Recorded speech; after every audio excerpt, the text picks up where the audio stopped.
সুকৌশলে দীপিকা। গত কয়েক বছর ধরে রণবীর সিংয়ের সঙ্গে প্রেম নিয়ে আলোচনা মুখর বলিউড সুপারস্টার দীপিকা পাডুকোন। এখনও তা অব্যাহত, প্রেম চলছে, কিন্তু কবে বিয়ে হচ্ছে তাদের? এমন প্রশ্নই দীপিকা ভক্তের। এরই মধ্যে দুজনের আংটি বদলের কথা শোনা গেছে, তবে সেসবকে নিছক গুজব বলে আখ্যা দিয়েছেন দীপিকা। এদিকে দীর্ঘদিনের এ প্রেমকে কবে বিয়েতে রূপ দিচ্ছেন নায়িকা সম্পত্তি, এমনই প্রশ্নের মুখোমুখি হয়েছেন তিনি। ফিল্মফেয়ার অ্যাওয়ার্ড অনুষ্ঠানে দীপিকা উপস্থিত হয়ে তার উত্তর দেন সুকৌশলে।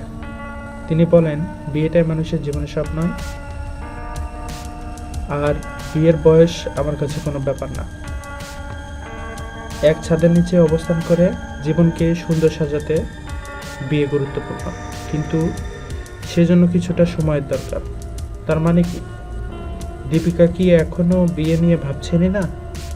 ফির প্রশ্নে নায়িকা সোজাসাপটা জবাব, আমি এখনো বিয়ের জন্য প্রস্তুত নই। কেরিয়ার একটা ভালো সময় যাচ্ছে, এখন নিজেকে আরও গোছাতে হবে, তাই বিয়ের বিষয়টি মাথায় নিচ্ছি না। তবে এটা আমার ব্যক্তিগত মত। পারিবারিকভাবে বিয়ে নিয়ে কী চিন্তা তা জানা নেই। গত বছরের শেষ নাগাদ রণবীর সিংয়ের সঙ্গে জুটি বেঁধে দীপিকা শুরু করেছেন সঞ্জয় লীলা।